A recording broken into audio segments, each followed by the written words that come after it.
ప్రార్థన. మహాపరిశుద్ధుడైన మా ప్రియ పరలోకపు తండ్రి, మీకు స్తోత్రములు నాయన.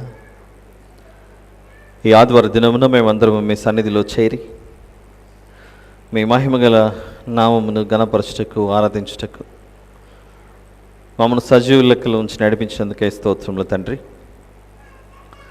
కొద్ది నిమిషంల పాటు మీ వాక్యాన్ని మేము ఆలోచించబోతుండగా మా సొంత జ్ఞానముతో కాకుండా మీ యొక్క నడిపింపు చేత, మీ యొక్క సహాయం చేత నా తండ్రి మమ్మను మీ మార్గంలో, మీ వాక్యంలో నడిపించమని ప్రాధేయపడుచున్నాను. నా ప్రభా, మా అందరి రక్షణార్థమై ఈ వాక్యము విత్తబడలాగిన సహాయం చేయమని వేడుకొనొచ్చు. మా ప్రభువును ప్రియరక్షకుడైన యేసుక్రీస్తు ప్రభుల వారి పేరిట ఈ కృతజ్ఞతాస్తుతి ప్రార్థన మీకే సమర్పించి ప్రార్థించి వేడుకొంచున్నాను తండ్రి. ఆమెన్. ప్రభునందు ప్రియమైన దేవుని వారలారా, ప్రభునామున మీ అందరికీ నా హృదయపూర్వక వందనములు తెలియజేస్తున్నాను. ఈరోజు వాక్యధ్యానముగా మనం చదువుకున్న తిమోతి గారికి రాసిన మొదటి పత్రిక 1వ అధ్యాయము 12 నుంచి 17వ వచనం వరకు వ్రాయబడిన సందర్భాన్ని మనమందరం కలిసి ఆలోచిద్దాం. తిమోతి గారికి రాసిన మొదటి పత్రిక. పౌలు గారు తన గురించి ఈ 12 నుంచి 17 వచనాల మధ్యలో తెలియజేస్తూ, పూర్వము దూషకుడను, హింసకుడను, హానికరుడనైన నన్ను తన పరిచర్యకు నియమించి నమ్మకమైన వానిగా ఎంచినందుకు నన్ను బలపరిచిన మన ప్రభువైన క్రీస్తు యేసుకు కృతజ్ఞుడనై ఉన్నాను.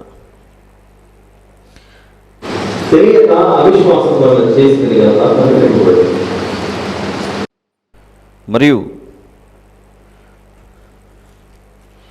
మన ప్రభువు యొక్క కృపయు, క్రీస్తు యేసునందున్న విశ్వాసమును, ప్రేమయు అత్యధికముగా విస్తరించింది. పాపులను రక్షించుటకు క్రీస్తు యేసు లోకమునకు వచ్చిన వాక్యము నమ్మదగినదియు పూర్ణాంగీకారమునకు యోగ్యమైనది అయి ఉన్నది. అట్టి వారిలో నేను ప్రధానుడను. అయినను నిత్య జీవము నిమిత్తము తనను విశ్వసింపబో వారికి నేను మాదిరిగా ఉండలాగున యేసుక్రీస్తు తన పూర్ణమైన దీర్ఘశాంతమును ఆ ప్రధాన పాపినైన నా యందు కనుపరచినట్లు నేను కనికరింపబడితిని. సకల యుగములలో రాజయుండి అక్షయుడును అదృశ్యుడునగు అద్వితీయ దేవునికి ఘనతయు మహిమయు యుగ యుగములు కలుగునుగాక. ఆమెన్. ఇది ఈరోజు మనం ఆలోచించబోయే సందర్భం. వాక్య ధ్యానముగా చదివిన తర్వాత మళ్ళీ ఎందుకు చదువుతున్నాము అనంటే, కొన్ని సందర్భాల్లో కొన్ని విషయాలు పదే పదే మనం చదివినా కూడా అర్థం కాని పరిస్థితి ఉంటుంది. దేవుని యొక్క ఏర్పాటు మనిషి ఎడల ఎలాంటిదంటే, మొదట ఏదైనా ఒక మాదిరిని చూపించి ఆ మాదిరిని మనం వెంబడించమని దేవుడు తెలియజేసే బోధన శైలి మనకు కనబడుతూ ఉంటుంది. ఉదాహరణకు, యేసు ప్రభువు భూలోకానికి వచ్చినప్పుడు బాప్తిసం ఇచ్చి యోహాను వద్దకు తాను కూడా బాప్తిసం తీసుకోవడానికి వస్తే, బాప్తిసం ఇచ్చి యోహాను గారు, నీ చొప్పుల వారునైనను ఇప్పుడు నేను యోగ్యుడను కాను, నీ చేత నేను పొందవలసినదిగా నీవు నా దగ్గర బాప్తిసం తీసుకోవడం ఏంటి అని బాప్తిసం ఇచ్చి యోహాను గారు వెనుకడుగేస్తాడు. అప్పుడు ప్రభు పలికిన మాట ఏంటో ఒకసారి మనం చూస్తే, మత్తయి సువార్త 3వ అధ్యాయం.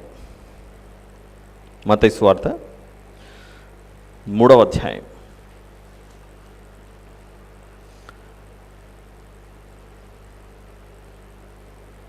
మత్తయి సువార్త 3వ అధ్యాయము 13 నుంచి కొన్ని మాటలు చూద్దాం. ఆ సమయమున యోహాను చేత బాప్తిసం పొందుటకు యేసు గలిలయ నుండి యోర్దాను దగ్గరనున్న అతని యొద్దకు వచ్చాను. అందుకు యోహాను, నేను నీ చేత బాప్తిసం పొందవలసిన వాడనై ఉండగా నీవు నా యొద్దకు వచ్చుచున్నావా అని ఆయన నివారింపజూచెను అనంటే నిలిపివేస్తున్నాడు. నేను ఇవ్వను, నేను నీకు బాప్తిసం ఇచ్చుటకు అర్హుడను కాను అని ఆపేస్తున్నాడు అక్కడ. అప్పుడు యేసుప్రభు ఇచ్చిన సమాధానం, ఇప్పటికే కానిము, నీతి యావత్తు ఈలాగు నెరవేర్చుట మనకు తగి ఉన్నదని అతనికి ఉత్తరం ఇచ్చిన కనుక అతడు అలాగూ కానిచ్చాను. భూమి మీదికి వచ్చిన ప్రతి మనిషికి బాప్తిస్మం అవసరం. నేను తీసుకోకపోతే ప్రభువును పోలి నడుచుకోవాలి కనుక ప్రభువు తీసుకోలేదు కాబట్టి నేను కూడా తీసుకోను అని ఈ లోకంలో నివసించేవారు వెనుకడుగేసే అవకాశం ఉంటుంది కనుక ఆయనలో పాపము లేకపోయినప్పటికీ బాప్తిస్మం ఎందుకు అవసరం? పాపముల నుండి కడిగి పవిత్రపరచబడటానికి. మరి పాపమే లేనప్పుడు ఇక బాప్తిస్మం ఎందుకు? కానీ యేసు ప్రభు ఇచ్చిన సమాధానం, ఇప్పటికి కానీ నీతి యావత్తు ఇలాగ నెరవేర్చడం మనకు తగి ఉన్నది. ఒక మాదిరిని ఉంచడానికి యేసు ప్రభు తాను కూడా బాప్తిస్మం తీసుకోవాల్సిన పరిస్థితి వచ్చింది. అలా పరిశుద్ధ గ్రంథంలో దేవుడు చూపించిన ప్రతిదీ మొదట ఒక మాదిరిని చూపిస్తుంటాడు. ఆ మాదిరిని మీరు ఫాలో అవ్వాలి, మీరు వెంబడించాలి, మీరు పాటించాలి. అలాంటి మాదిరిలో చాలా కనబడతాయి మనకు. మరొకటి చూద్దాం. ఈరోజు మనం ఆలోచించబోయేది ఎమ్మాయు మార్గంలో ఇమ్మానుయేలుకు సంబంధించిన మాట అయితే కాదు, అది వచ్చే వారం చూద్దాం. ఈరోజు మరో సందర్భాన్ని మనం ఆలోచిస్తున్నాం. హెబ్రీయులకు రాసిన పత్రిక, హెబ్రీయులకు రాసినటువంటి పత్రిక 8వ అధ్యాయం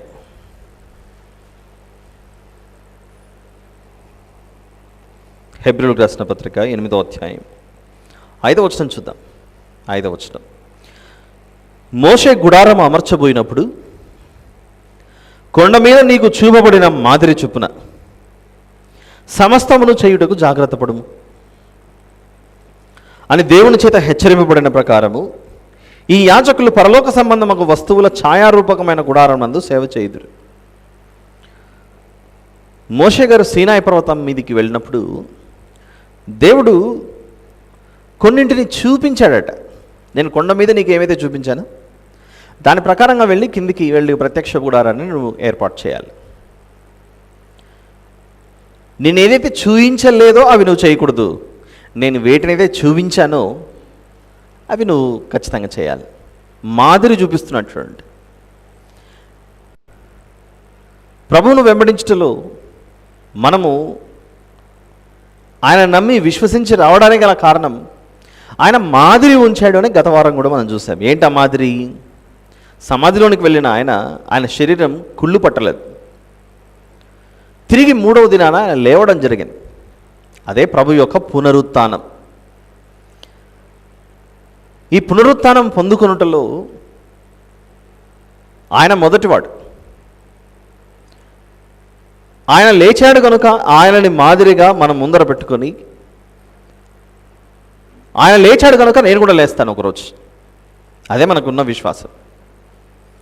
మన ఎదుట మన ముందు ప్రభువు కనబడుతుంటే ఆ ప్రభువును చూసి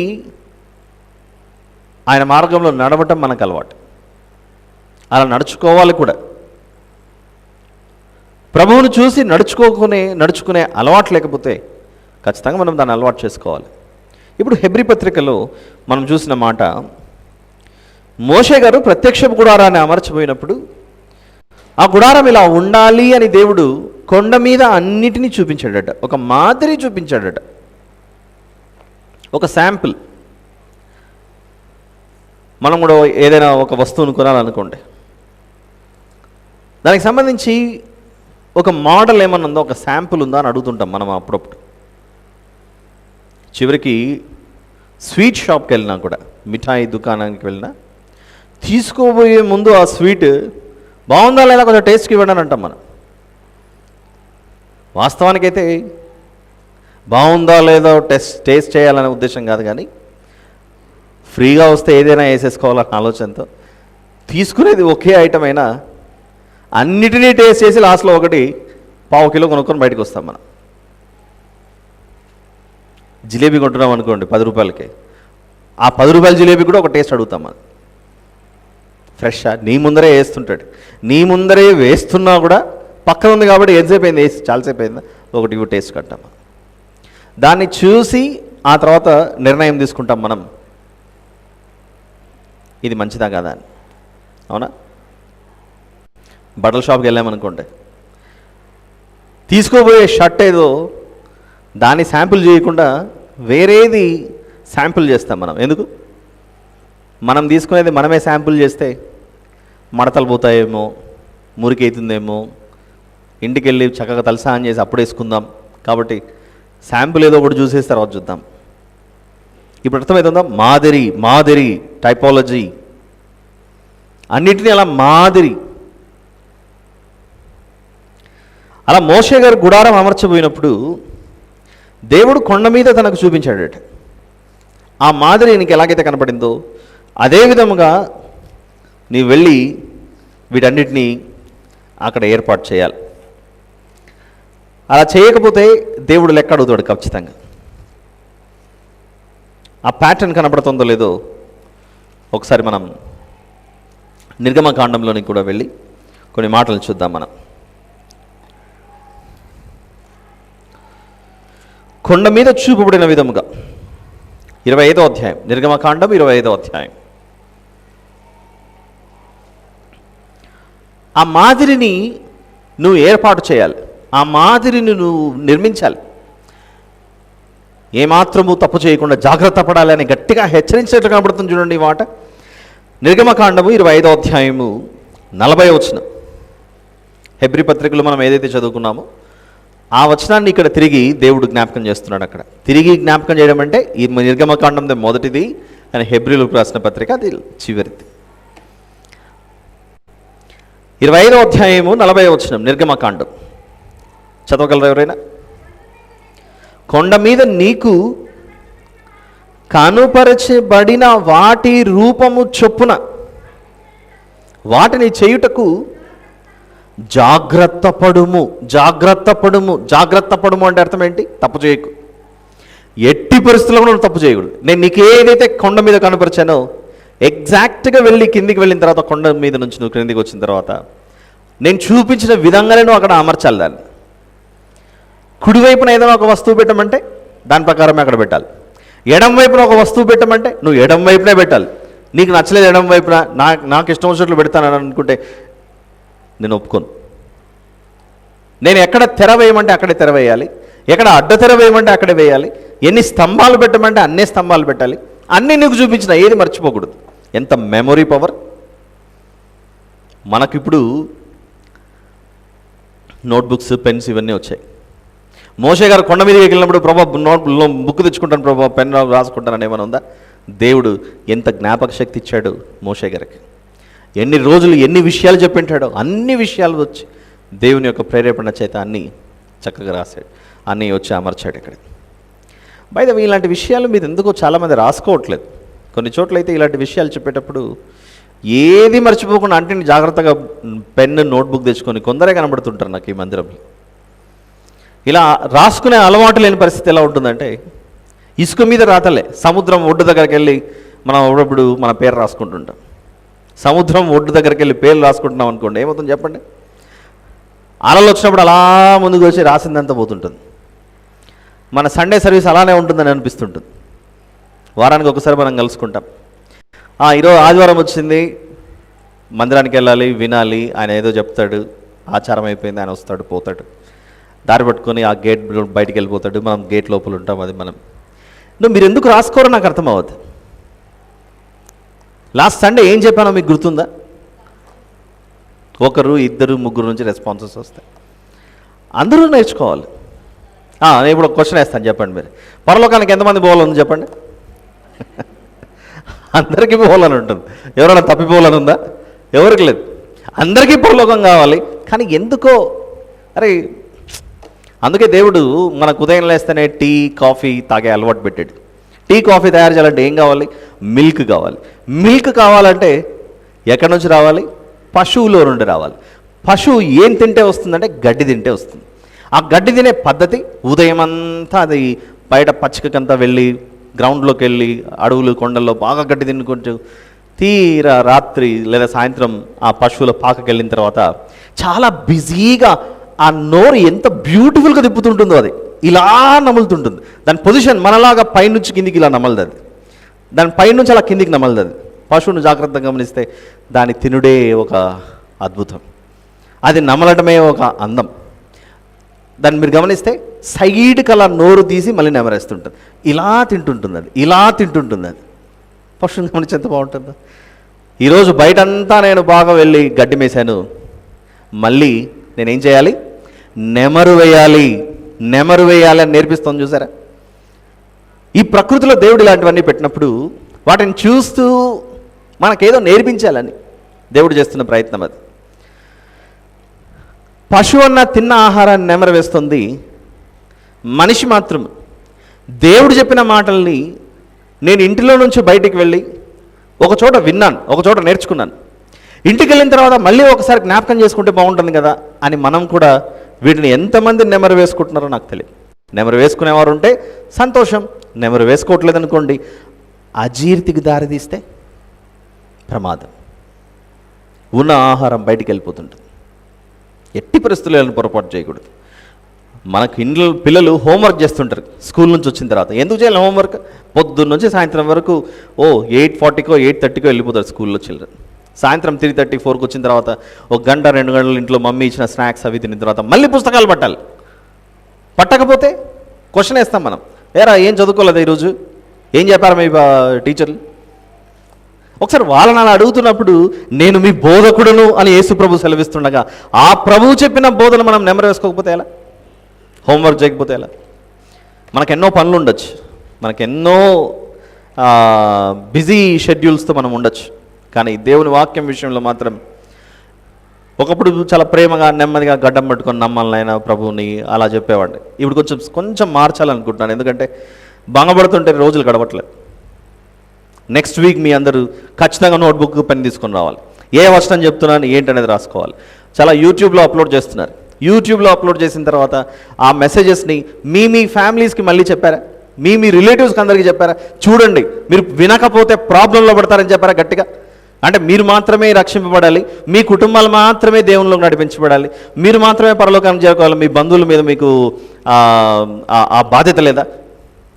మీకు తెలిసిన వారందరికీ చెప్పండి. మీ స్నేహితులు, మన సంఘస్థులు ఎక్కడెక్కడైతే చెదిరిపోయారో విధులు నిర్వహిస్తూ, పోనీ మీ వారే ఎక్కడ ఉంటే ఈరోజు సండే జరిగిన సర్వీస్ని అప్లోడ్ చేశారు, మీరు చూసారా లేదా? వాక్యం వింటున్నారా లేదా? అలా అడిగి వారిని బలపరుస్తున్నారు అంటే ఫస్ట్ టైం ఊరికే రోజు ఫోన్ చేసినప్పుడు అంతా ఇదే చెప్తున్నావు, తలనొప్పి వస్తుంది అని ఒకసారి అనొచ్చు, రెండోసారి అనొచ్చు, మూడోసారి అనొచ్చు. కానీ మీరు అన్నిసార్లు చెప్పడం వల్ల ఒకసారైనా ఫాలో అవుతారా? ఖచ్చితంగా ఫాలో అవుతారు, అవునా? కాబట్టి నెక్స్ట్ వీక్ నుండి వి ఆల్ ఇంక్లూడింగ్ మీ, నేను కూడా ఒక విద్యార్థినే, నేను నేర్చుకుంటే తప్ప మీకు చెప్పలేదు. సో అందుచేత నెక్స్ట్ వీక్ నుండి చిన్నపిల్లలు యవనస్తుల నుండి ప్రతి ఒక్కరు ఒక చిన్న బుక్ తెచ్చుకుందాం. పాతకాలంలో, ఇప్పుడంటే సెల్ ఫోన్లు వచ్చాయి, పాతకాలంలో బుక్, చిన్న పాకెట్ బుక్ పెట్టుకునేవాళ్ళు. ఏంటంటే ఎవరైనా ఏదో చెప్పారనుకోండి, ఆ బుక్లో రాసేసుకొని ఫోన్ నంబర్లు అవి ఇవి ఏం మర్చిపోకుండా అడ్రస్లు రాసుకునే ఆలోచన. పాకెట్లో ఒక బుక్ పెట్టుకోండి. ఈ ఆదివారం నేను ఈ వచనాల గురించి ఆలోచించారు, ఈ వచనాల గురించి చెప్పారు, టైం ఉన్నప్పుడంతా తీసి అలా చదువుకుంటుంటే ఎంత బాగుంటుంది. Alright, let's come back. ఏం చేస్తున్నాడు దేవుడు ఇక్కడ? మాదిరి చూపిస్తున్నాడట, మాదిరి. ఇప్పుడు ఎన్ని మాదిరిలు చూసాం మనం? శిలువ మీద నుండి ఆయన లేచుటలో ప్రభువు మనకు పునరుత్థానం విషయంలో మాదిరి కనబడుతున్నాడు. రెండోది, బాప్తిసం తీసుకునే విషయంలో కూడా యేసు ప్రభు మనకు మాదిరి చూపిస్తున్నాడు. అలానే మోషే గారు గుడారంను అమర్చబోయినప్పుడు ఆ గుడారము అమర్చే విషయంలో కూడా దేవుడు కొండ మీద ఏదో ఒక ప్యాటర్న్ చూపించి ఆ ప్యాటర్న్ ప్రకారంగా, ఆ మాదిరి ప్రకారంగా చూపిస్తున్నాడట. ఆ విధంగానే నువ్వు చేయాలని చెబుతున్నాడట. ఇవన్నీ ఎందుకు చెప్తున్నానంటే, ఈరోజు మన వాక్య ధ్యానమే తిమోతి గారికి రాసిన మొదటి పత్రిక. ఇప్పుడు రండి అక్కడికి, ఎంత బాగుంటుందో ఇది. తిమోతి గారికి రాసిన మొదటి పత్రిక, మొదటి అధ్యాయం 12 నుంచి వచనాలు మనం చూద్దాం. పౌలు గారు ఎలాంటి వారు? యేసు ప్రభువును నమ్మకుండా ఉన్నప్పుడు ఆయన ఎలాంటి వ్యక్తిత్వంలో ఎలా జీవించాడో తిరిగి యవనస్తుడైన తిమోతి గారికి జ్ఞాపకం చేస్తున్నాడు. నేను ఎలాంటి వాడినంటే, ఒకప్పుడు దూషకుడను. 12వ వచనం, పూర్వము ప్రభువును ఎరుగని స్థితిలో నేనున్నప్పుడు నేను దూషకుడను, నేను హింసకుడను, నేను హానికరుడను. అలాంటి నన్ను తన పరిచర్యకు నియమించి నమ్మకమైన వానిగా ఎంచినందుకు నన్ను బలపరిచిన మన ప్రభువైన క్రీస్తు యేసుకు కృతజ్ఞుడనై ఉన్నాను. ఎందుకు కృతజ్ఞుడనై ఉన్నాడట? సంఘమును హింసించే విషయంలో అందరికంటే ముందున్న వ్యక్తి ఈ దూషకుడు, ఈ హింసకుడు, హానికరుడు. ఇలాంటి హానికరుడైన ఈ వ్యక్తిని దేవుడు తన పరిచర్యకు నియమించి నమ్మకమైన వానిగా ఎంచినందుకు నన్ను బలపరిచిన మన ప్రభువైన క్రీస్తు యేసుకు నేను కృతజ్ఞుడనై ఉన్నాను. నేను చేసిన పనులు ఒకనాడు అవిశ్వాసం వలన చేశాను. తెలిసి చేసిన తప్పులు కాదు అవి, నేను తెలియక చేసిన తప్పులు. మరియు మన ప్రభువు యొక్క కృపయు క్రీస్తు యేసునందున్న విశ్వాసమును ప్రేమయు అత్యధికముగా విస్తరించాను. మామూలుగా విస్తరించలేదట, అత్యధికముగా విస్తరించిందట. అలా చదువుకుంటూ 15వ వచనంలోకి వస్తే, పాపులను రక్షించుటకు క్రీస్తు యేసు లోకమునకు వచ్చిన వాక్యము నమ్మతగినదియు పూర్ణాంగీకారమునకు యోగ్యమైనది ఉన్నది. అట్టివారిలో నేను ప్రధానుడను అంటే అర్థం ఏంటంటే, భూమి మీద పుట్టుకొచ్చిన మనుషుల్లో పాపులు అన్న జాబితా ఒకటి. ఓటు వేయడానికి ఓటర్ల జాబితా ఎలాగైతే తయారు చేస్తారో, ఓటర్ల లిస్ట్, అలా భూమి పుట్టినప్పటి నుండి నేటి వరకు ఉన్న పాపాత్ముల చిట్టా తయారు చేస్తే అందరికంటే ఫస్ట్ పేరు ఎవరిది ఉంటుందంటే నాదే ఉంటుందని చెప్తున్నాడు అక్కడ. పాపులను రక్షించుటకు క్రీస్తు యేసు లోకమునకు వచ్చిన వాక్యము నమ్మదగినదియు పూర్ణాంగీకారమునకు యోగ్యమైనది ఉన్నది. అలాంటి పాపాత్ముల జాబితాలో నేను ప్రధానుడను అని మాట్లాడుతున్నాడు. ఎందుకు ఇలా రాసుకోవాల్సిన పరిస్థితి వచ్చింది? తన సొంతంగా ఏదో పొగుడుకొని రాస్తున్న వ్యక్త, లేకపోతే నిజంగానే ప్రధానుడా అనంటే ప్రభువును హింసించే పనిలో ఉన్నాడు అక్కడ. ప్రభువును హింసించే పని అంటే ఆయన ఆరోహణమైన తర్వాత ఆయన నమ్మి విశ్వసించిన వారిని చిత్రవద చేస్తున్నటువంటి పనిలో నిమగ్నమైపోయాడు. అదే తన వృత్తి, అదే తన ఆదాయం అన్నట్లుగా ఆయన జీవితం జరుగుతున్నట్లు మనం చూడగలం. చూద్దాం, అదే అపోస్తల కార్యములు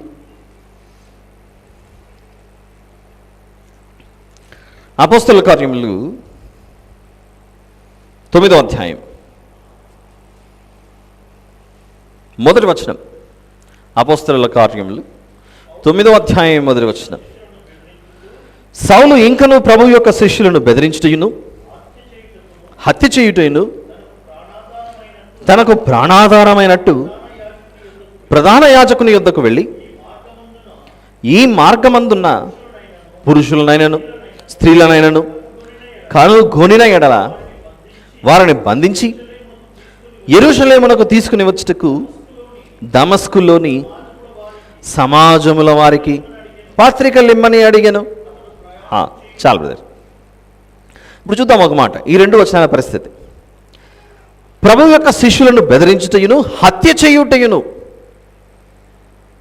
చేయుటయును తనకు ప్రాణాధారమైనట్టు ప్రధాన యాజకుని యొద్దకు వెళ్ళి, ఈ మార్గమందున్న పురుషులనైనను స్త్రీలనైనను కనుగొనిన ఎడల వారిని బంధించి యెరూషలేమునకు తీసుకుని వచ్చుటకు దమస్కులోని సమాజంలో వారికి పత్రికలు ఇవ్వని, నాకు లైసెన్స్ ఇవ్వు, పర్మిషన్ ఇవ్వు అని అడుగుతున్నాడు. అక్కడ ఉద్దేశం ఏమై ఉండొచ్చు? ప్రభువునే యెరూషలేము బయటికి తీసుకెళ్ళి ఊరి బయటన ఆయనను కొట్టి చంపేశారు సిలువ మీద. ఈ విశ్వాసాన్ని ఎవరైతే స్థాపించారో, అనగా మన ప్రభు, ఆయననే సిలువకేసి కొట్టి చంపేస్తే ఇంకా ఆయన నమ్మిన వారిని ఇంకేం చేయాలో ఆలోచించండి ఒకసారి. అందుకే వీరిని ఎవరిని కూడా బ్రతికివ్వకూడదు, అందరినీ చంపేయాల్సిందే. హత్య చేయుటకు పర్మిషన్ తీసుకున్నాడట. ఆదికాండంలో కయీను తన తమ్ముడైన హేబెల్ను చంపాడు. ఒక హత్య చేసినందుకే దేవుడు తీర్పులోనికి లాగాడు కయీను. అలాంటిది కనబడిన ప్రతి వారిని హత్య చేయటమే తన ప్రాణాధారముగా తీసుకుని పత్రికలు ఇమ్మని అడిగి తీసుకొని పర్మిషన్ ఇవ్వమని అనుమతించమని యేసు ప్రభువు నమ్మిన ప్రతి ఒక్కరిని హత్య చేసే పనిలో నిమగ్నమైపోయాడు. ఇక్కడ స్త్రీ అని లేదు, పురుషుడని భేదం లేదు, అందరినీ హతమార్చుటకు సిద్ధమయ్యాడు. ఈ సౌలు గారు.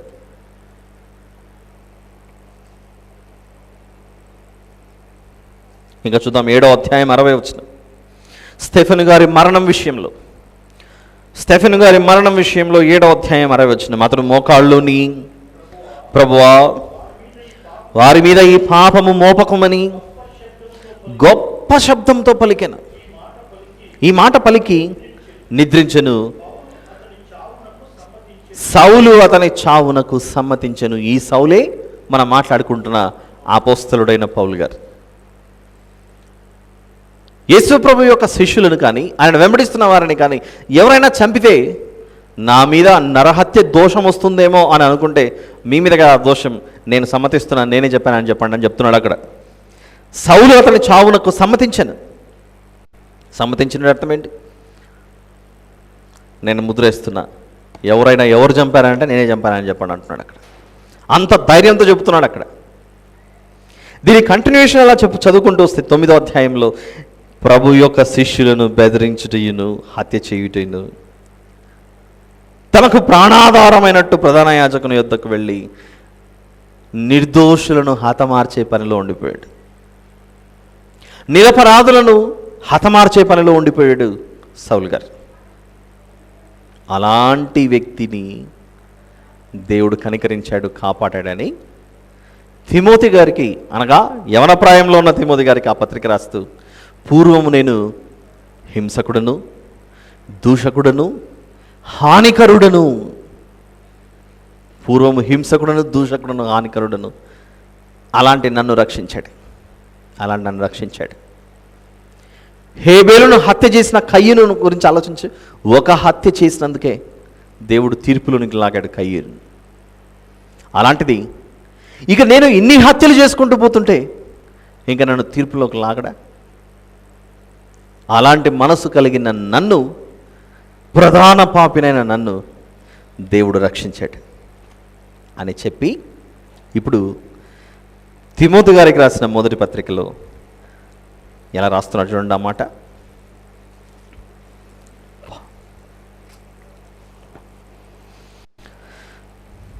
15-16 వచనాలు. పాపులను రక్షించుటకు క్రీస్తు యేసు లోకమునకు వచ్చెనను వాక్యము నమ్మదగినదియు పూర్ణాంగీకారమునకు యోగ్యమైనదియునై ఉన్నది. అట్టి వారిలో నేను ప్రధానుడను. అయినను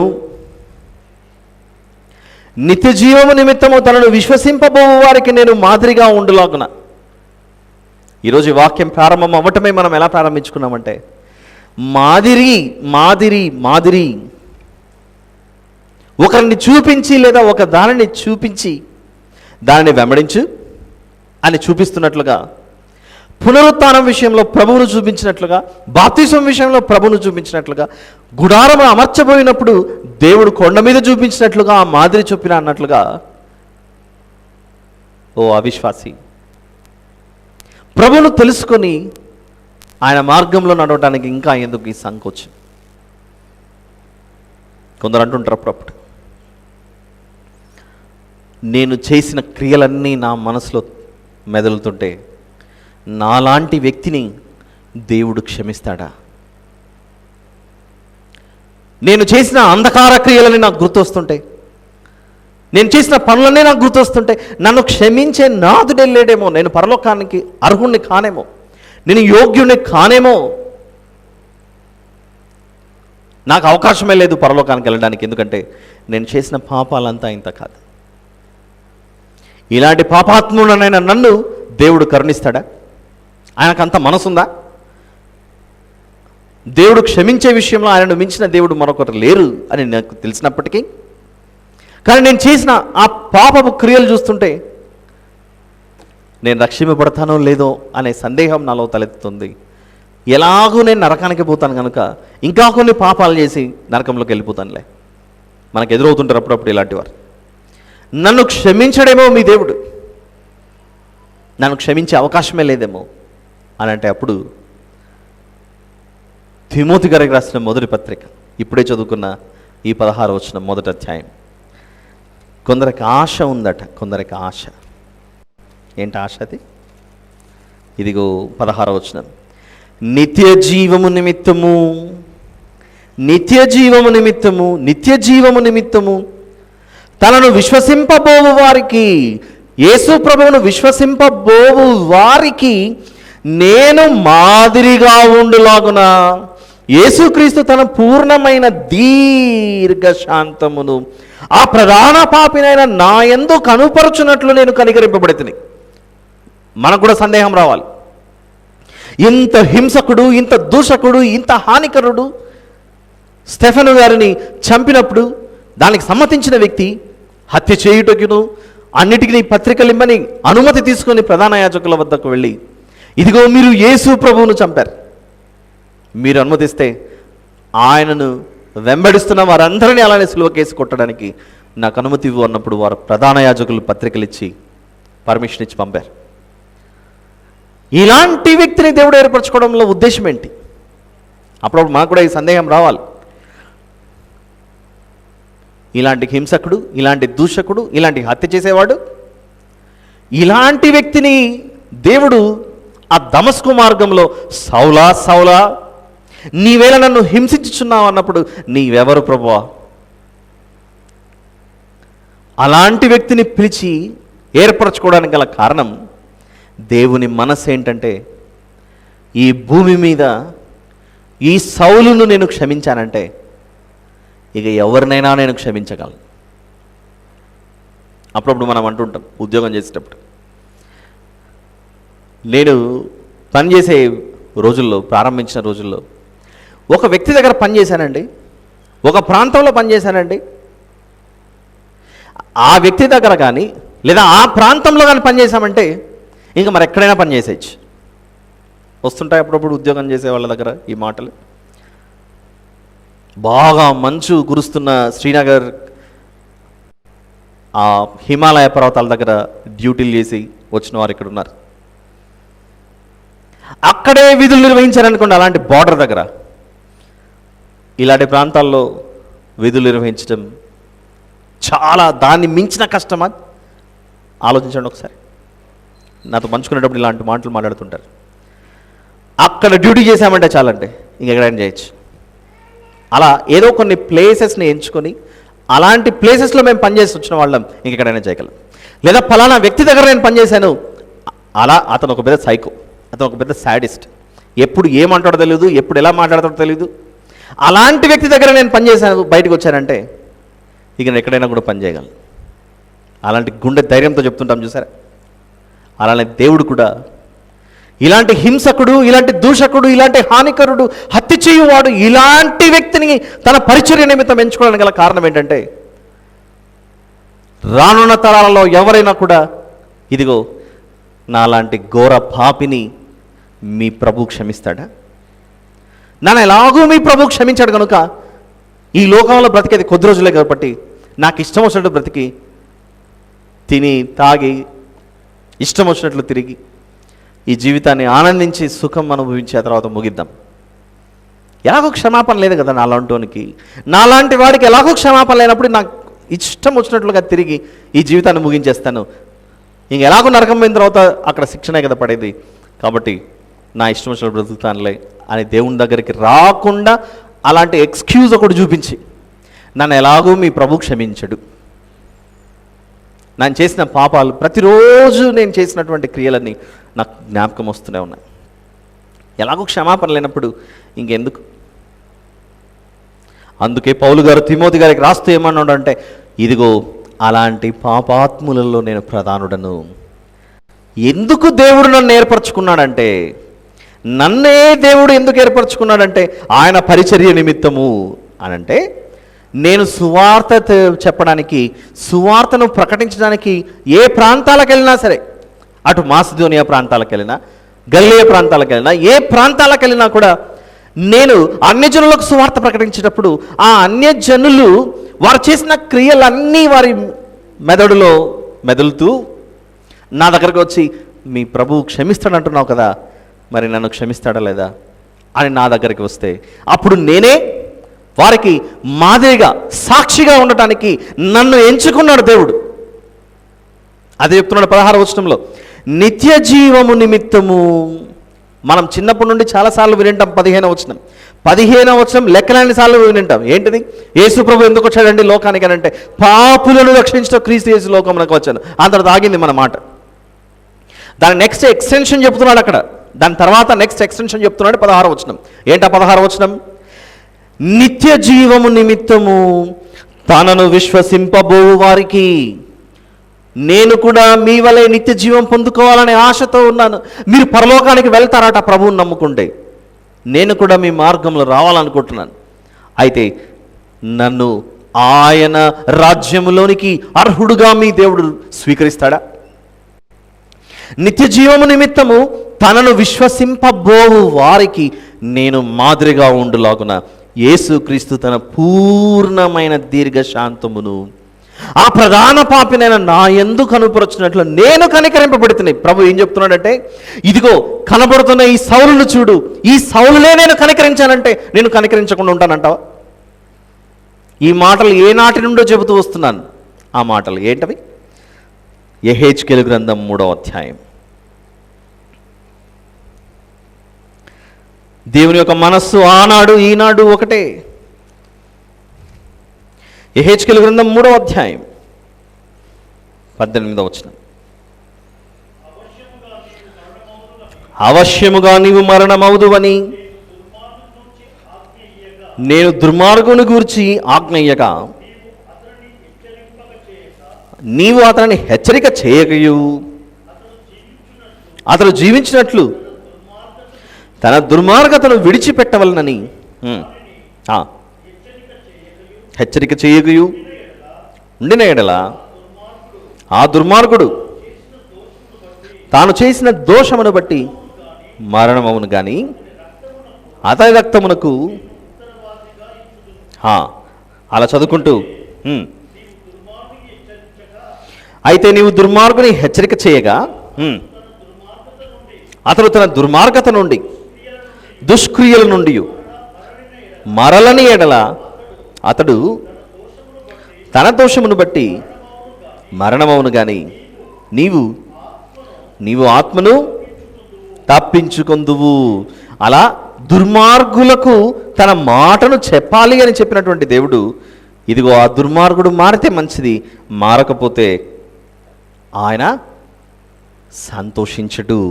దానికి కొనసాగింపే 18వ అధ్యాయం యెహెజ్కేలు గ్రంథం 18. దాని కొనసాగింపు యెహెజ్కేలు గ్రంథం 18 21 నుండి అయితే దుష్టుడు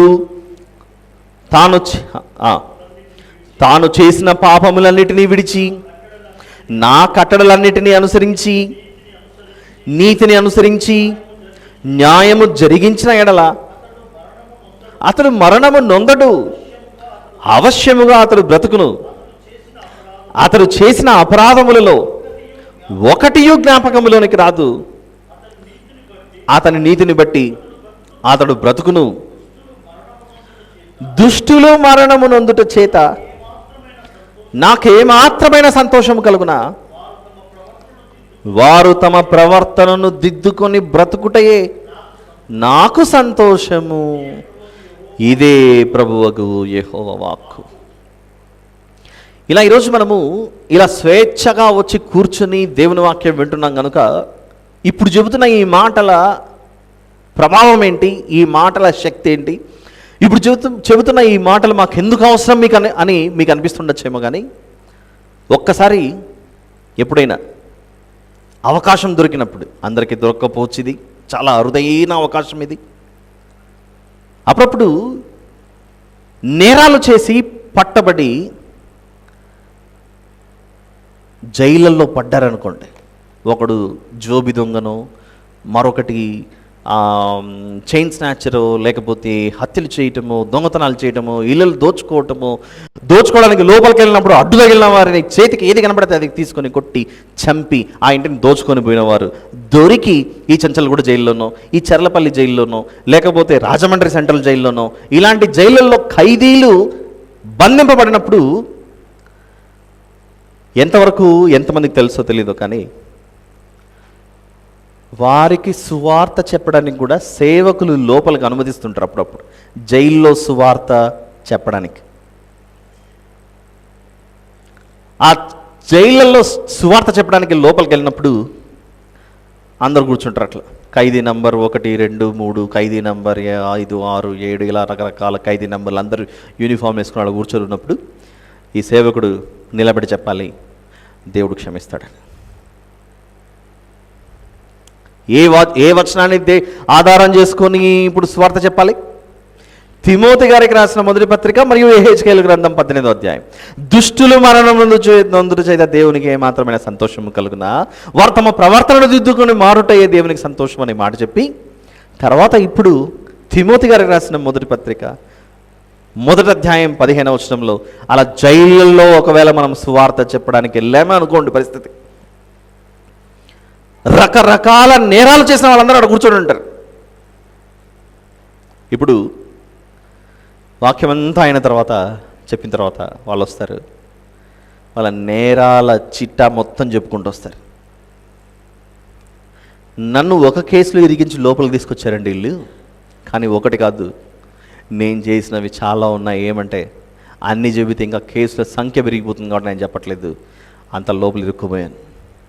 ఒక సేవకునికి వాళ్ళు తమ బాధలన్నీ చెప్పుకుంటున్నారు అనుకోండి, కానీ అయ్యగారు మీరు వచ్చి యేసుప్రభు మాటలు చెబుతుంటే నేను కూడా ఇలాంటి నేరస్తుని చరిత్రలో నుండి బయటకు వచ్చి మారి సాధారణ మనిషిగా మారిపోయి నేను మంచి వ్యక్తిగా మారి ప్రభువును వెంబడించాలనుకుంటున్నాను, మరి ఇలాంటి పరిస్థితుల్లో దేవుడు నన్ను రక్షిస్తాడా, క్షమిస్తాడా అని అన్నాడు అనుకోండి. ఒకవేళ నేను ఎలాంటి ఇంకా ఈ నేరాల సంఖ్య నేను చెప్పాల్సిన అవసరం లేదు. మీరు వార్తాపత్రికలు టీవీ ఛానళ్ళు చూస్తే మనిషి చేస్తున్న నేరాలు ఎంత భయంకరంగా ఉంటాయో మీకు తెలుసు, అవి చెప్పాల్సిన అవసరం లేదు. అలాంటి వారందరూ లోపల కూర్చున్నప్పుడు అయ్యో మనసుకు నెమ్మదే లేదు కదా, ఏమాత్రము శాంతి సమాధానం లేదు కదా. ఎవరో ఒక ఆయన కొన్ని మంచి మాటలు చెప్పడానికి వచ్చాడట, ఒక 2 మాటలు ఒక 10 నిమిషాలు విందామని అక్కడ వచ్చి కూర్చున్నారనుకోండి. కూర్చుని వాక్యం అయిపోయి ఆమెనన్న తర్వాత ఒక 2 నిమిషాలు మాట్లాడాలనుకుంటున్నాను. ఆ 2 నిమిషాలలో ఇప్పుడు ఎదురుగా నేను నిలబడితే నన్ను ఏం చేస్తారన్నట్లుంటాయి వాళ్ళ మాటలనేవి. ఇలాంటి దుర్మార్గుడనైన నన్ను మీ ప్రభువు రక్షిస్తాడా అనే ప్రశ్న వేశారనుకోండి, అప్పుడు మన దగ్గర సమాధానం ఉండాలిగా. ఏంటో సమాధానం? 16వ వచనం, తిమోతి గారు రాసిన మొదటి పత్రిక 1వ అధ్యాయం 16. నిత్య జీవము నిమిత్తము తనను విశ్వసింపబోవు వారికి నిత్య జీవము నిమిత్తము నేను కూడా ఈ పాపిష్టి బ్రతుకును విడిచిపెట్టి, మీరు ఎలాగైతే నిత్య జీవం పొందడానికి మాటలు చెప్పారో ఆ నిత్య జీవంలోనికి మేము రావాలని ఆశపడుతున్నాం. ఆ నిత్య జీవం నిమిత్తము తనను విశ్వసింపబోవు వారికి నేను మాదిరిగా ఉండులాగున యేసుక్రీస్తు ప్రభుల వారు తన పూర్ణమైన దీర్ఘశాంతమును నేను కనికరింపబడితిని. ఇదిగో నీకంటే నేరస్తుడు ఒక ఆయన ఉన్నాడు, ఆయన వృత్తే మనుషులను చంపే వృత్తిలో కూర్చున్నాడు. ఆయన అదే కదా పత్రికలు తీసుకున్నాడు, ప్రధాన యాజకుల వద్దకు వెళ్ళి పత్రికలు తీసుకొని హింసించడానికి వారిని పట్టి లాగి ఈడ్చుకొని యెరూషలేమునకు తీసుకొని వచ్చేటకు పత్రికలు తీసుకున్నాడట. ఎందుకు యెరూషలేముకు వచ్చి ఇంతమంది నేను తీసుకొచ్చాను, ఈయన వెంబడిస్తున్నవారు అని అంటే ఇప్పుడు ప్రధాన యాజకులు, శాస్త్రులు, పరిసయ్యులు వీళ్ళందరూ కలిసి ఏం చేయాలి? ప్రభువును సిలువకేసి కొట్టినట్లుగా పౌలు గారు పట్టుకొని బంధించి తీసుకొని వచ్చిన వాళ్ళందరినీ ఊరు బయటికి తీసుకెళ్ళి ఇప్పుడు మళ్ళీ వీళ్ళని కూడా సిలువ ఎక్కించాలి. అలాంటి పనిలోనికి దిగాడు. అందుకే అంటున్నాడు ప్రధాన పాపినేనని. అలాంటి ప్రధాన పాపినైనా నన్ను కరుణించినప్పుడు నిన్ను కరుణించడం ఎందుకు అనుకుంటున్నావు? ఆలస్యం చేయకు, ఇదిగో నేడే ఇప్పుడే రక్షణ దినం. అయితే సౌలు గారు చేసిన పని ఏంటో చూద్దాం ఒకసారి. అపోస్తలుల కార్యములు 9వ అధ్యాయం, ఆ దమస్కు మార్గంలో తాను ఎదురవుతున్నటువంటి సంఘటన చూద్దాం ఒకసారి. అపోస్తలుల కార్యములు 9వ అధ్యాయం 3వ వచనం నుండి, అతడు ప్రయాణము చేయుచు దమస్కు దగ్గరకు వచ్చినప్పుడు అకస్మాత్తుగా ఆకాశం నుండి ఒక వెలుగు అతని చుట్టూ ప్రకాశించెను. అప్పుడు అతడు నేల మీద పడి సౌలా సౌలా నీవేళ నన్ను హింసించుచున్నావా అని తనతో ఒక స్వరం పలుకుట వినను. ప్రభువా నీవెవడవని అతను అడుగగా ఆయన, నేను నీవు హింసించుచున్న యేసును, లేచి పట్టణంలోకి వెళ్ళుము, అక్కడ నీవు ఏమి చేయగలను అది నీకు తెలుపబడినని చెప్పాను. అలా పౌలు గారు ఆ పట్టణంలోకి వెళ్ళిన తర్వాత జరుగుతున్న సంఘటన 11వ వచనం. అననీయ గారితో దేవుడు మాట్లాడుతున్నప్పుడు అననీయ గారికి ప్రభువుకును జరుగుతున్న సంభాషణ. అననీయ, నీవు లేచి తిన్నని తినబడిన వీధికి వెళ్ళి యూదాను అని ఇంట తార్సు వాడైన సౌలు అనే వాని కొరకు విచారించుము. ఇదిగో అతడు ఏం చేయుచున్నాడు? ప్రార్థన చేయుచున్నాడు. 11వ వచనం. ఇదిగో అతడు ప్రార్థన చేయుచున్నాడు. Note this point, very important. ఎప్పుడైతే నేల మీద పడ్డాడో, గుడ్డివాడయ్యాడో, అప్పటి నుండి తన మనసులో ఏం చేస్తున్నాడట? ప్రార్థన చేస్తూ ఉన్నాడు. అతడు అననీయాను ఒక మనుషుడు లోపలికి వచ్చి తాను దృష్టి పొందినట్లు తల మీద చేతులుంచుట చూచి ఉన్నాడని చెప్పాను. అందుకు అననీయ, ప్రభువా, ఈ మనుషుడు యెరూషలేములో నీ పరిశుద్ధులకు ఎంతో కీడు చేసి ఉన్నాడని అతని గురించి అనేకుల వలన వింటిని. ఇక్కడను ఎంతో కీడట. ఇక్కడను నీ నామమును బట్టి ప్రార్థన చేయువారందరినీ బంధించుటకు అతడు ప్రధాన యాజకుల వలన అధికారం పొంది ఉన్నాడని ఉత్తరం ఇచ్చాను. అందుకు ప్రభు, నీ వెళ్ళుము, అన్యజనుల ఎదుటను రాజుల ఎదుటను ఇశ్రాయేలు ఎదుటను నా నామము భరించుటకు ఇతడు నేను ఏర్పరచుకున్న సాధనమై ఉన్నాడు. ఇతడు నా నామము కొరకు ఎన్ని శ్రమలను అనుభవింపవలెనో నేను ఇతనికి చూపుదునని అతనితో చెప్పాను. అలా దేవుడు చెప్పినట్లుగా వెళ్ళి అననీయ సౌలు గారి దగ్గరికి వెళ్ళి 17వ వచనం. ఆ ఇంట ప్రవేశించి, సౌలా, సహోదరుడా, నీవు వచ్చిన మార్గంలో నీకు కనబడిన ప్రభువైన యేసు నీవు దృష్టి పొంది పరిశుద్ధాత్మతో నింపబడినట్లు నన్ను పంపి ఉన్నాడని చెప్పాను. అప్పుడే అతని కన్నుల నుండి పొరల వంటివి రాలగా దృష్టి కలిగి లేచి ఏం పొందాడు? బాప్తిస్మము పొందాను. మరి ప్రార్థన చేశాడుగా, ప్రార్థన చేసుకుంటే సరిపోతుందా? జరుగుతున్న సీక్వెన్స్ గమనించండి ఒకసారి. ఎంతటి వాడైనా సరే, సామాన్యుడైనా, సామంతుడైనా, అధికారము పొందినవాడైనా, ఎవరైనా సరే ప్రభువులోనికి రావాలి అని అంటే నీ పాత జీవితాన్ని ఖచ్చితంగా పాతి పెట్టాల్సిందే. ఎందుకు ఈ విషయం చెప్తున్నానంటే, ఈ 9వ అధ్యాయాన్ని ఇలానే ఉంచి అక్కడ ఒక వ్రేలు పెట్టి మీరు రోమాపత్రికలోనికి రండి. ఒకసారి ఒక మాట చూద్దాం. రోమాపత్రిక, రోమిలకు రాసిన పత్రిక 10వ అధ్యాయం, రోమిలకు రాసిన పత్రిక 10వ అధ్యాయం 13వ వచనం చూద్దాం. 10వ అధ్యాయం 13వ వచనం. ఎందుకనగా, చదవగలరు ఎవరైనా?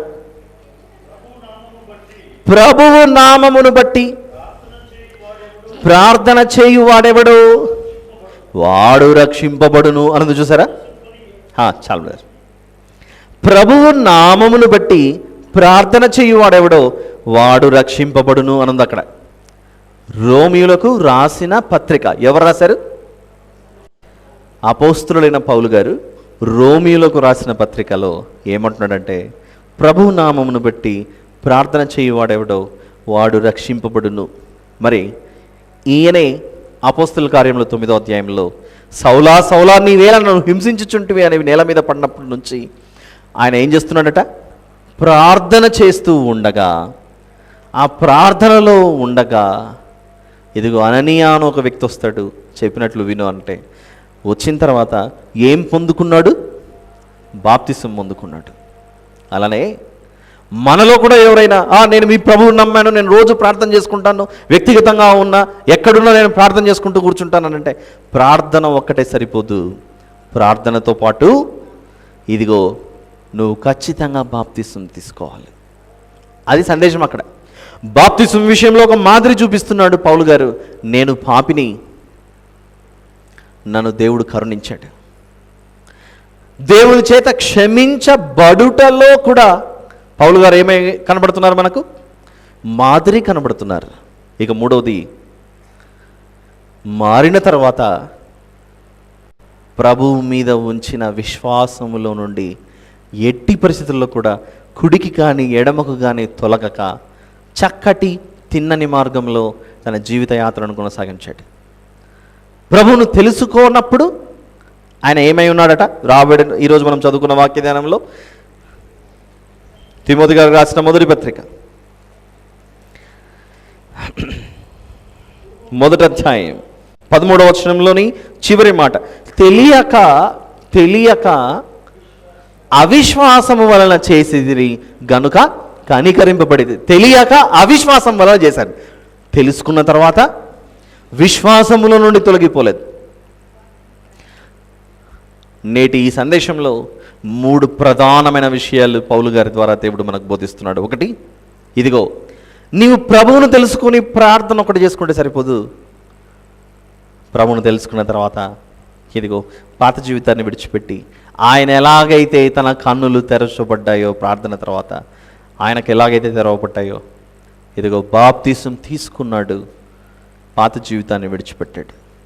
2,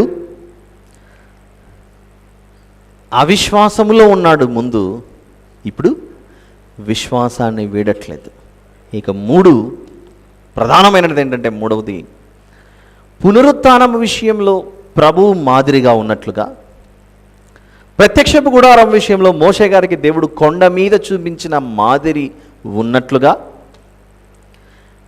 దేవుడు ఒక వ్యక్తిని క్షమిస్తాడా అన్న సందేహం ఎవరికైనా ఉంటే, ఇదిగో పౌలును చూడు, నా చేత క్షమింపబడ్డాడు. ఎంత ఘోర పాపినైనా దేవుడు క్షమిస్తాడు అని చూపించుటకు దేవుడు పౌలు గారిని మాదిరిగా పెట్టాడట. కాబట్టి భవిష్యత్తులో మీ దేవుడు, మీ ప్రభువు నన్ను క్షమిస్తాడా అని ఎవరైనా మనల్ని అడిగితే, ప్రశ్నిస్తే, అప్పుడు మనకి సందేశం ఎప్పుడు మన మనసులో బలంగా ఉండాలి. దీనికి తోడుగా యెహెజ్కేలు గ్రంథంలో మనం చూసిన మాటనే, దుష్టులు మరణం నందుట దేవునికి ఏమాత్రమైనా సంతోషము కలుగునా లేదుగా.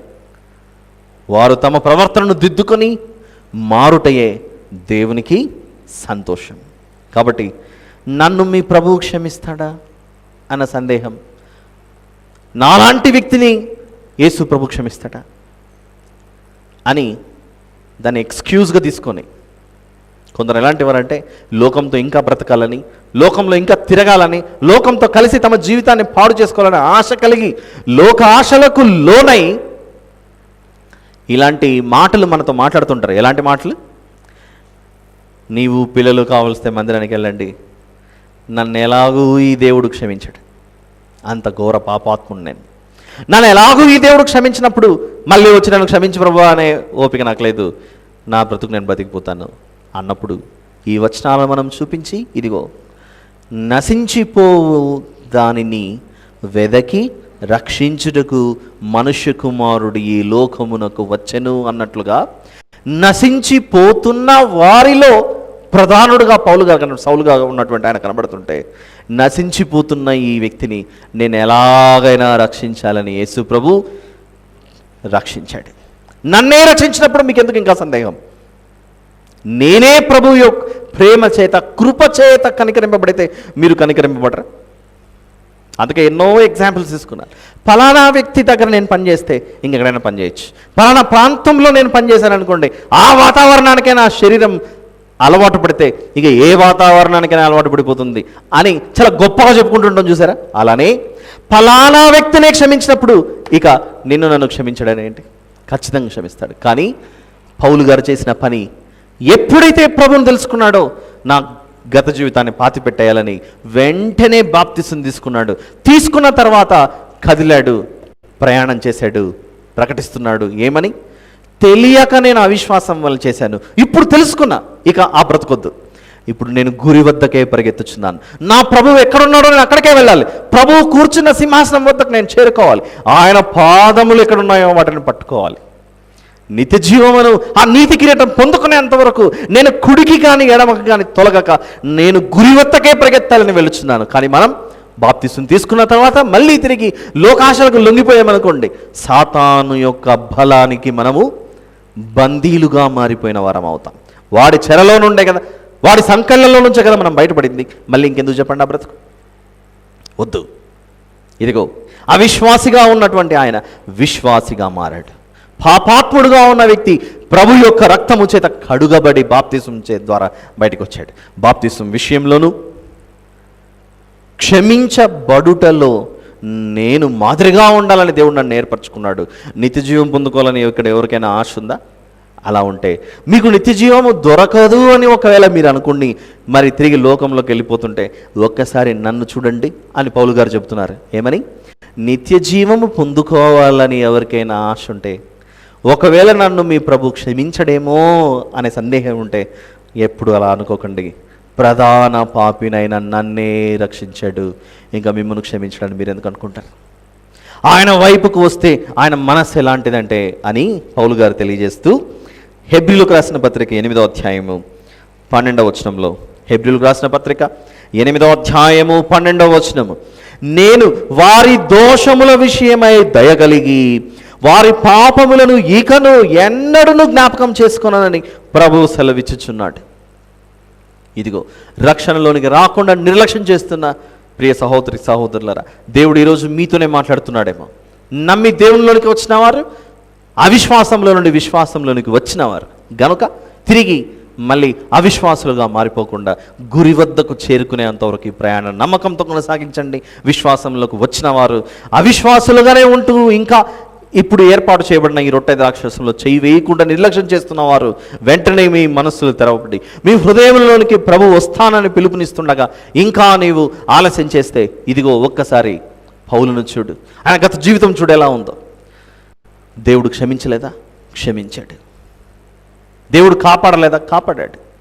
సౌలాని పిలువగా చిత్తము నా ప్రభువా అనుకుంటూ వెంటనే మనసు మార్చుకున్నాడు. ప్రార్థన చేసి ఆ ప్రార్థనలో ఎలాంటి విన్నపాలు చేశాడో, ఎలాంటి విజ్ఞాపనలు చేశాడో, తెలియక చేశాను ప్రభువా, నన్ను క్షమించు ప్రభువా అని ఆ 3 రోజులు ప్రభు పాదాల మీద పడ్డాడేమో. ఆ అంధకారంలో అగ్రుడితనంలో ఉండి నా కళ్ళు తెరుచుకున్నాయి ప్రభు, నాకు ఒక అవకాశం ఇవ్వు, నువ్వు ఒక్క అవకాశం ఇస్తే చాలు, తిరిగి నేను మళ్ళీ ఇదిగో మళ్ళీ అనంటే ఆ పాత జీవితంలోకి పోకుండా నేను క్రొత్త జీవితంతో నీ కొరకు గొప్పగా బ్రతకాలని నిర్ణయించుకున్నాను. అలా దేవుడు తన పరిచర్య నిమిత్తం ఏర్పరచుకున్న పౌలు గారి విషయంలో మనకు మాదిరి చూపిస్తున్నాడు. ఇదిగో బాప్తిసం తీసుకున్నాడు, తీసుకున్న తర్వాత క్షమించబడుటకు ఇదిగో యేసు ప్రభు ఇలాంటి వ్యక్తిని క్షమించాడు, నన్ను మాదిరిగా ఉంచాడు. ఇక 3, అవిశ్వాసిగా ఉన్న నేను ఇప్పుడు విశ్వాసినయ్యాను. I was an unbeliever before, now I'm a believer.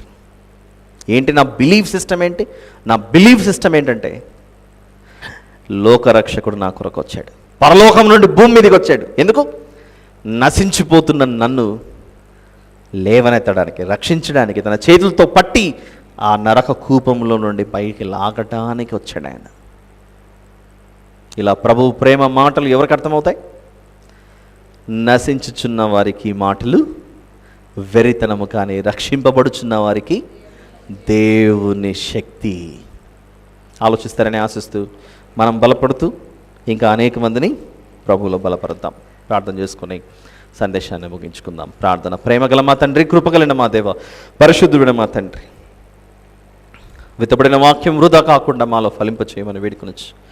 ఎంత ఘోర పాపినైనా క్షమించడానికి మీరు సిద్ధంగా ఉన్నారు కనుక నా తండ్రి, మమ్మను మీరు కరుణించి కాపాడి క్షమించిన విధానాన్ని బట్టి యేసు ప్రభు రక్తం ద్వారా మీరు మమ్మల్ని కడిగి పవిత్రపరచినందుకే స్తోత్రములు చెల్లిస్తూ ఈ రక్షణ ఇదిగో నా తండ్రి మీరు సమీపముగా ఉంచినప్పుడే ఇంకా దీని విలువ తెలియని వారు ఇంకా ఎవరైనా ఇక్కడ ఉంటే వారిలో మారు మనసును కలుగు చేయమని వేడుకొనొచ్చు. ఈ కృతజ్ఞతాస్తుతి ప్రార్థన మా ప్రభువును ప్రియరక్షకుడైన యేసు ప్రభు వారి పేరట మీకే సమర్పించి ప్రార్థించి వేడుకొంచున్నాను తండ్రి. ఆమేన్.